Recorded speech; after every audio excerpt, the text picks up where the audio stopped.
You're listening to the Story By podcast. This show features short fiction with two things in common. First, I wanted to share them. Second, the rights to option or produce them for other media are available. My name is Lewayne L. White. I'll be the host and narrator.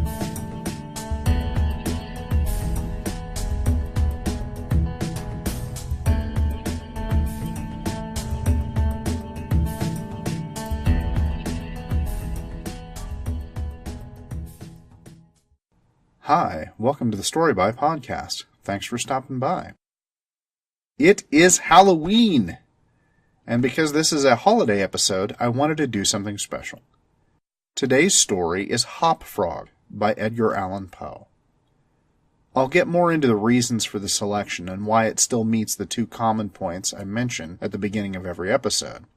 But for now, sit back and enjoy my favorite holiday with something a little different. Hop Frog by Edgar Allan Poe. I never knew anyone so keenly alive to a joke as the king was. He seemed to live only for joking. To tell a good story of the joke kind, and to tell it well, was the surest road to his favor. Thus it happened that his 7 ministers were all noted for their accomplishments as jokers. They all took after the king, too, in being large, corpulent, oily men, as well as inimitable jokers. Whether people grow fat by joking, or whether there is something in fat itself which predisposes to a joke, I have never been quite able to determine, but certain it is that a lean joker is a rara avis in terris. About the refinements, or as he called them, the ghost, of wit, the king troubled himself very little. He had an especial admiration for breadth in a jest, and would often put up with length for the sake of it. Over-niceties wearied him. He would have preferred Rabelais' Gargantua to Zadig of Voltaire, and upon the whole, practical jokes suited his taste far better than verbal ones. At the date of my narrative, professing jesters had not altogether gone out of fashion at court. Several of the great continental powers still retained their fools, who wore motley, with caps and bells, and who were expected to be always ready with sharp witticisms at a moment's notice, in consideration of the crumbs that fell from the royal table. Our king, as a matter of course, retained his fool. The fact is, he required something in the way of folly, if only to counterbalance the heavy wisdom of the 7 wise men who were his ministers, not to mention himself. His fool, or professional jester, was not only a fool, however. His value was trebled in the eyes of the king by the fact of his being also a dwarf and a cripple. Dwarfs were as common at court in those days as fools, and many monarchs would have found it difficult to get through their days are rather longer at court than elsewhere, without both a jester to laugh with and a dwarf to laugh at. But as I have already observed, your jesters, in 99 cases out of 100, are fat, round, and unwieldy, so that it was no small source of self-gratulation with our king that, in Hop Frog, this was the fool's name, he possessed a triplicate treasure in one person. I believe the name Hop Frog was not that given to the dwarf by his sponsors at baptism, but it was conferred upon him by general consent of the several ministers on account of his inability to walk as other men do. In fact, Hop Frog could only get along with a sort of interjectional gait, something between a leap and a wriggle, a movement that afforded illimitable amusement, and of course consolation, to the king, for, notwithstanding the protuberance of his stomach and a constitutional swelling of the head, the king by his whole court was accounted a capital figure. But although Hop Frog, through the distortion of his legs, could move only with great pain and difficulty along a road or floor, the prodigious muscular power which nature seemed to have bestowed upon his arms, by way of compensation for deficiency in the lower limbs, enabled him to perform many feats of wonderful dexterity where trees or ropes were in question, or anything else to climb. At such exercises he certainly much more resembled a squirrel, or a small monkey, than a frog. I am not able to say with precision from what country Hop Frog originally came.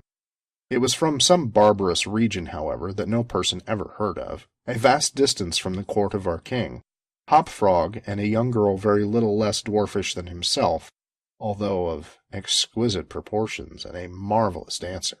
had been forcibly carried off from their respective homes in adjoining provinces and sent as presents to the king by one of his ever-victorious generals. Under these circumstances, it was not to be wondered at that a close intimacy arose between the two little captives. Indeed, they soon became sworn friends. Hopfrog, who, although he made a great deal of sport, was by no means popular, had it not in his power to render Trippetta many services. But she, on account of her grace and exquisite beauty, although a dwarf, was universally admired and petted. So she possessed much influence, and never failed to use it, whenever she could, for the benefit of Hopfrog. On some grand state occasion, I forget what, the king determined to have a masquerade, and whenever a masquerade or anything of that kind occurred at our court, then the talents both of Hopfrog and Trippetta were sure to be called into play. Hopfrog, in especial, was so inventive in the way of getting up pageants, suggesting novel characters, and arranging costumes for masked balls, that nothing could be done, it seems, without his assistance. The night appointed for the fete had arrived. A gorgeous hall had been fitted up under Trippetta's eye with every kind of device which could possibly give éclat to a masquerade. The whole court was in a fever of expectation. As for costumes and characters, it might well be supposed that everybody had come to a decision on such points. Many had made up their minds as to what roles they would assume a week or even a month in advance, and in fact there was not a particle of indecision anywhere except in the case of the king and his 7 ministers. Why they hesitated I never could tell, unless they did it by way of a joke. More probably they found it difficult on account of being so fat to make up their minds. At all events, time flew, and, as a last resort, they sent for Trippetta and Hopfrog. When the 2 little friends obeyed the summons of the king, they found him sitting at his wine with the 7 members of his cabinet council. But the monarch appeared to be in very ill humor. He knew that Hopfrog was not fond of wine, for it excited the poor cripple almost to madness, and madness is no comfortable feeling. But the king loved his practical jokes, and took pleasure in forcing Hopfrog to drink, and, as the king called it, to be merry. "Come here, Hopfrog," said he, as the jester and his friend entered the room. "Swallow this bumper to the health of your absent friends." Here Hopfrog sighed. "And then let us have the benefit of your invention. We want characters. Characters, man, something novel, out of the way. We are wearied with this everlasting sameness. Come, drink, the wine will brighten your wits." Hopfrog endeavored, as usual, to get up a jest in reply to these advances from the king, but the effort was too much. It happened to be the poor dwarf's birthday, and the command to drink to his absent friends forced the tears to his eyes. Many large bitter drops fell into the goblet as he took it, humbly, from the hand of the tyrant. "Ha, ha, ha!" roared the latter, as the dwarf reluctantly drained the beaker. "See what a glass of good wine can do. Why, your eyes are shining already." Poor fellow! His large eyes gleamed rather than shone, for the effect of wine on his excitable brain was not more powerful than instantaneous. He placed the goblet nervously on the table, and looked round upon the company with a half-insane stare. They all seemed highly amused at the success of the king's joke. "And now to business," said the Prime Minister, a very fat man. "Yes," said the king. "Come lend us your assistance. Characters, my fine fellow. We stand in need of characters, all of us. Ha, ha, ha!" And as this was seriously meant for a joke, his laugh was chorused by the 7. Hopfrog also laughed, although feebly and somewhat vacantly. "Heh, heh, heh." "Come, come," said the king impatiently. "Have you nothing to suggest?" "I am endeavoring to think of something novel," replied the dwarf abstractedly, for he was quite bewildered by the wine. "Endeavoring!" cried the tyrant fiercely. "What do you mean by that? Ah, I perceive you are sulky and want more wine. Here, drink this." And he poured out another goblet full and offered it to the cripple, who merely gazed at it, gasping for breath. "Drink, I say," shouted the monster, "or by the fiends—" The dwarf hesitated. The king grew purple with rage. The courtiers smirked. Trippetta, pale as a corpse, advanced to the monarch's seat, and, falling on her knees before him, implored him to spare her friend. The tyrant regarded her for some moments in evident wonder at her audacity. He seemed quite at a loss what to do or say, how most becomingly to express his indignation. At last, without uttering a syllable, he pushed her violently from him, and threw the contents of the brimming goblet in her face. The poor girl got up the best she could, and, not daring even to sigh, resumed her position at the foot of the table. There was a dead silence for about half a minute, during which the falling of a leaf or of a feather might have been heard. It was interrupted by a low but harsh and protracted grating sound, which seemed to come at once from every corner of the room. "What are you making that noise for?" demanded the king, turning furiously to the dwarf. The latter seemed to have recovered in great measure from his intoxication, and looked fixedly, but quietly, into the tyrant's face, merely ejaculated, "I? I? How could it have been me?" "The sound appeared to come from without," observed one of the courtiers. "I fancy it was the parrot at the window, wetting his bill upon his cage wires." "True," replied the monarch, as if much relieved by the suggestion, "but on the honour of a knight I could have sworn that it was the gritting of this vagabond's teeth." Hereupon the dwarf laughed. The king was too confirmed a joker to object to anyone's laughing. "Ha ha ha ha!" and displayed a set of large, powerful, and very repulsive teeth. Moreover, he avowed his perfect willingness to swallow as much wine as desired. The monarch was pacified, and having drained another bumper with no very perceptible ill effect, Hopfrog entered at once, and with spirit, into the plans for the masquerade. "I cannot tell you what was the association of idea," observed he very tranquilly, and as if he had never tasted wine in his life. "But just after your majesty had struck the girl and thrown the wine in her face, just after your majesty had done this, and while the parrot was making that odd noise outside the window, there came into my mind a capital diversion. One of my very own country frolics, often enacted among us at our masquerades. But here it will be new altogether. Unfortunately, however, it requires a company of 8 persons, and—" "Here we are!" cried the king, laughing at his acute discovery of the coincidence. "8 to a fraction, I and my 7 ministers. Come, what is this diversion?" "We call it," replied the cripple, "the 8 chained orangutans, and it really is excellent sport if well enacted." "We will enact it," remarked the king, drawing himself up and lowering his eyelids. "The beauty of the game," continued Hopfrog, "lies in the fright it occasions among the women." "Capital! Capital!" roared in chorus the monarch and his ministry. "I will equip you as orangutans," proceeded the dwarf. "Leave all that to me. The resemblance shall be so striking that the company of masqueraders will take you for real beasts, and of course they will be as much terrified as astonished." "Oh, this is exquisite!" exclaimed the king. "Hopfrog, I will make a man of you." "The chains are for the purpose of increasing the confusion by their jangling. You are supposed to have escaped en masse from your keepers. Your majesty cannot conceive the effect produced at a masquerade by 8 chained orangutans, imagined to be real ones by most of the company, and rushing in with savage cries among the crowd of delicately and gorgeously habited men and women. The contrast is inimitable." "It must be," said the king, and the council arose hurriedly, as it was growing late, to put in execution the scheme of Hopfrog. His mode of equipping the party as orangutans was very simple, but effective enough for his purposes. The animals in question had, at the epoch of my story, very rarely been seen in any part of the civilized world, and as the imitation made by the dwarfs were sufficiently beast-like, and more than sufficiently hideous, their truthfulness to nature was thus thought to be secured.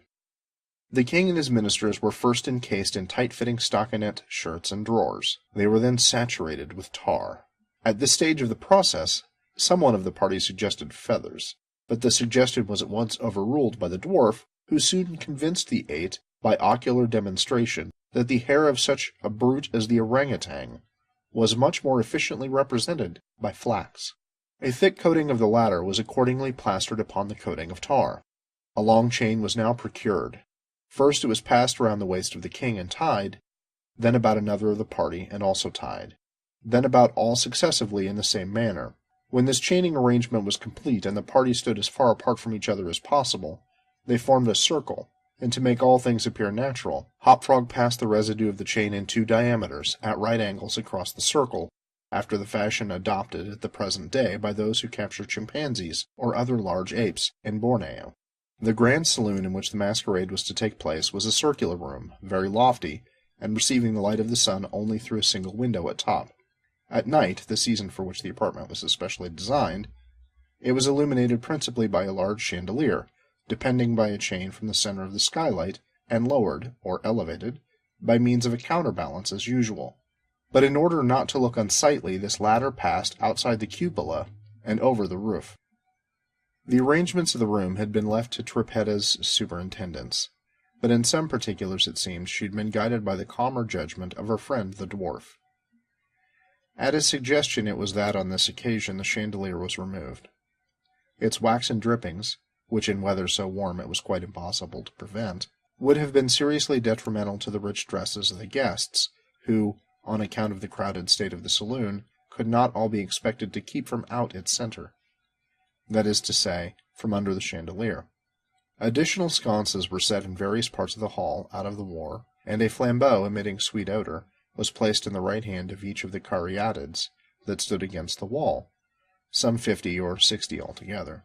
The 8 orangutans, taking Hop Frog's advice, waited patiently until midnight, when the room was thoroughly filled with masqueraders, before making their appearance. No sooner had the clock ceased striking, however, than they rushed, or rather rolled in, all together, for the impediments of their chains caused most of the party to fall, and all to stumble as they entered. The excitement among the masqueraders was prodigious, and filled the heart of the king with glee.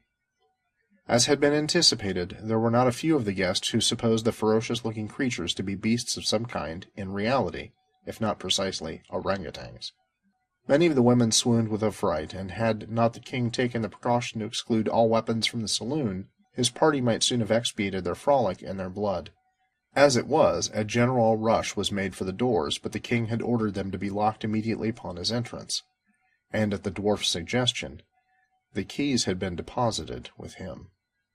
While the tumult was at its height, and each masquerader attentive only to his own safety, for in fact there was some real danger from the pressure of the excited crowd, the chain by which the chandelier ordinarily hung, and which had been drawn up on its removal, might have been seen very gradually to descend, until its hooked extremity came within 3 feet of the floor.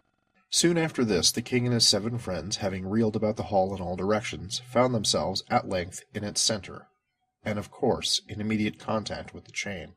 While they were thus situated, the dwarf, who had followed noiselessly at their heels, inciting them to keep up the commotion, took hold of their own chain at the intersection of the 2 portions, which crossed the circle diametrically and at right angles. Here, with the rapidity of thought, he inserted the hook from which the chandelier had been wont to depend, and, in an instant, by some unseen agency, the chandelier chain was drawn so far upward as to take the hook out of reach, and, as an inevitable consequence, to drag the orangutans together in close connection and face to face. The masqueraders by this time had recovered in some measure from their alarm, and, beginning to regard the whole matter as a well-contrived pleasantry, set up a loud shout of laughter at the predicament of the apes. "Leave them to me!" now screamed Hop Frog, his shrill voice making itself easily heard through all the din. "Leave them to me! I fancy I know them. If I can only get a good look at them, I can soon tell who they are." Here, scrambling over the heads of the crowd, he managed to get to the wall, when, seizing a flambeau from one of the caryatids, he returned, as he went, to the center of the room, leaping with the agility of a monkey upon the king's head, and thence clambered a few feet up the chain, holding down the torch to examine the group of orangutans, and still screaming, "I shall soon find out who they are!" And now, while the whole assembly, the apes included, were convulsed with laughter, the jester suddenly uttered a shrill whistle, when the chain flew violently up for about 30 feet, dragging with it the dismayed and struggling orangutans, and leaving them suspended in mid-air between the skylight and the floor. Hop Frog, clinging to the chain as it rose, still maintained his relative position in respect to the 8 maskers, and still, as if nothing were the matter, continued to thrust his torch down toward them, as though endeavoring to discover who they were. So thoroughly astonished was the whole company at this ascent, that a dead silence of about a minute's duration ensued. It was broken by just such a low, harsh, grating sound as had before attracted the attention of the king and his counselors when the former threw the wine in the face of Trippetta. But on the present occasion there could be no question as to whence the sound issued. It came from the fang-like teeth of the dwarf, who ground them and gnashed them as he foamed at the mouth and glared, with an expression of maniacal rage, into the upturned countenances of the king and his 7 companions. "Aha!" said at length the infuriated jester. "Aha! I begin to see who these people are now." Here, pretending to scrutinize the king more closely, he held the flambeau to the flaxen coat which enveloped him, and which instantly burst into a sheet of vivid flame. In less than half a minute, the whole 8 orangutans were blazing fiercely, amid the shrieks of the multitudes who gazed at them from below, horror-stricken, and without the power to render them the slightest assistance. At length, the flames, suddenly increasing in virulence, forced the jester to climb higher up the chain, to be out of their reach, and as he made this movement, the crowd again sank for a brief instant into silence. The dwarf seized his opportunity and once more spoke. "I now see distinctly," he said, "what manner of people these maskers are. They are a great king and his 7 privy councillors, a king who does not scruple to strike a defenceless girl, and his 7 councillors who abet him in the outrage. As for myself, I am simply Hop-Frog, the jester, and this is my last jest." Owing to the high combustibility of both the flax and the tar to which it adhered, the dwarf had scarcely made an end of his brief speech before the work of vengeance was complete. The 8 corpses swung in their chains, a fetid, blackened, hideous, and indistinguishable mass. The cripple hurled his torch at them, clambered leisurely to the ceiling, and disappeared through the skylight. It is supposed that Trippetta, stationed on the roof of the saloon, had been the accomplice of her friend in this fiery revenge, and that together they effected their escape to their own country, for neither was seen again.